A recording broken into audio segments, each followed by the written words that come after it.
The Los Angeles fashion industry is changing, and the old way of moving through it isn't as reliable as it used to be. Wholesale is slower, foot traffic isn't what it was, and the structure that a lot of brands depended on is shifting. So the question becomes, how do you move forward in this environment? First, you have to understand that the system hasn't disappeared, it's reorganizing. Movement is still happening, it's just happening in different places. Second, you can't rely on one channel anymore. Wholesale alone isn't enough, direct to consumer alone isn't enough. The brands that are holding position are working across multiple lanes, they're visible online.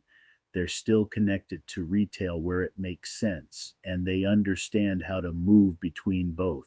Third, clarity matters more now than ever. If your product isn't immediately understood, it slows everything down. Buyers hesitate, customers hesitate, and hesitation kills momentum. Fourth, relationships still matter, but how they're built is changing. It's less about waiting for traffic and more about creating direct connections with buyers, with customers, with the people who actually move product. And finally, you have to be realistic about scale.